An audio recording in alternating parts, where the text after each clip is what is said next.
राधे कृष्णा दोस्तों। क्या आपको याद है, यदि मैं आपसे पूछूं कि पिछले वीक आपने इस टाइम इसी दिन क्या किया था, तो आई थिंक आपको याद करना थोड़ा मुश्किल होगा, नहीं? लेकिन अगर मैं आपसे पूछूं कि आपने पिछली बार दान कहाँ किया था, या आपने ऐसा अच्छा काम कब किया था, तो डेफिनेटली वो आपको याद होगा। पता है ऐसा क्यों होता है? क्योंकि जब हम दान करते हैं तो हम अंदर से सेटिस्फाई फील करते हैं। वो जो खुशी मिलती है हमें, वो किसी और चीज़ से नहीं मिल सकती है। आज मैं आप लोगों के साथ एक ऐसी ही स्टोरी शेयर करने जा रही हूँ जहाँ हमारी ये मैटर नहीं करता कि हमने दान में कितने रुपए दिए हैं या कितना सामान दिया है या कितना ज़्यादा से ज़्यादा हमने दान किया है। इवन सिर्फ और सिर्फ मैटर करता है तो आपकी अच्छी फीलिंग, आपकी अच्छी भावना उसके पीछे। एक बार की बात है, एक राजा था। वो बहुत खुश था अपनी लाइफ से, किंतु एक दिन उसके मन में एक सवाल आ गया कि यार, मरने के बाद क्या होता है? लोग मर जाते हैं, हम उन्हें दफना आते हैं, उसके बाद उन लोगों के साथ क्या होता है? उसने बहुत सोचा, अपने मंत्रियों से पूछा, तो एक मंत्री ने उसे सलाह दी कि हम किसी एक व्यक्ति को शमशान घाट में दफना आते हैं और सुबह हम उसे निकाल के लाएंगे और उससे पूछेंगे कि रात को वहां क्या हुआ। पूरे नगर में ढिंढोरा पिटवा दिया गया कि ठीक है, क्या कोई ऐसा आदमी है जो ये काम कर सके? लेकिन किसी को, क्योंकि सबको डर लगता है, और किसी ने इसके लिए हाँ नहीं भरी। लेकिन नगर में एक ऐसा अमीर आदमी था जो बहुत ज्यादा कंजूस था।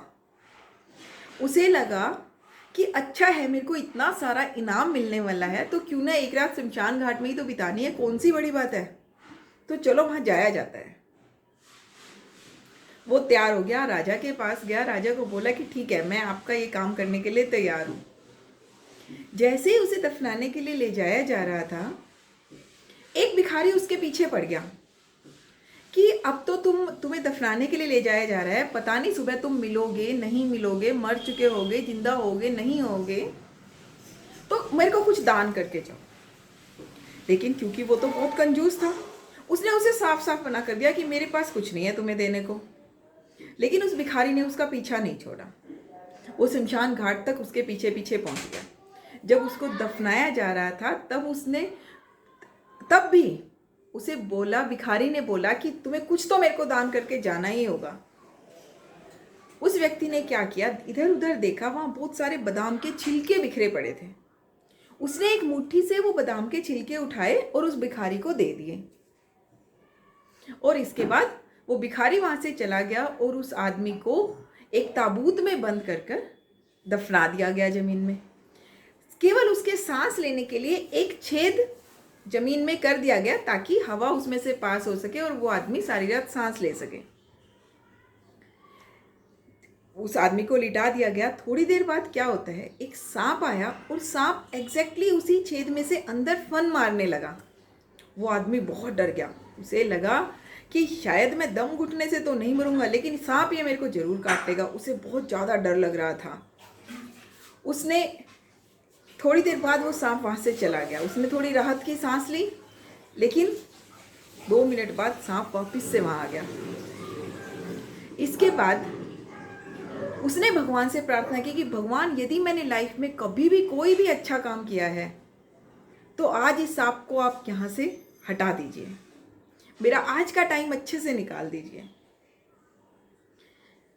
अचानक से क्या हुआ, बहुत तेज से आंधी चलने लगी और जो वहां पर बादाम के छिलके बिखरे पड़े थे वो उड़कर उस छेद पर आ गए, जिसकी वजह से सांप को वो छेद दिखाई नहीं दिया और सांप वहां से चला गया।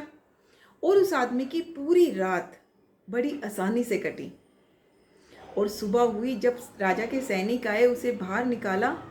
वो वहां से दौड़ा दौड़ा राजा के पास इनाम लेने के लिए नहीं गया, बल्कि अपने घर गया। पता है दोस्तों क्यों? क्योंकि उसे ये बात समझ में आ गई थी कि दान का असली महत्व क्या है। उसे लगा कि जब मैंने जिसे कूड़ा समझकर उन बादाम के छिलकों को दान किया था, आज उसने मेरी जान बचा ली है। तो सोचो, अगर मैंने मेरी इतनी धन दौलत जायदाद आज तक दान की होती या मैं अब दान कर देता हूँ, तो मेरी आगे की लाइफ कितनी सुकून से बीत सकती है। सो फ्रेंड्स, आप लोगों को समझ में आया जो मैसेज मैं आपको देना चाहती हूँ?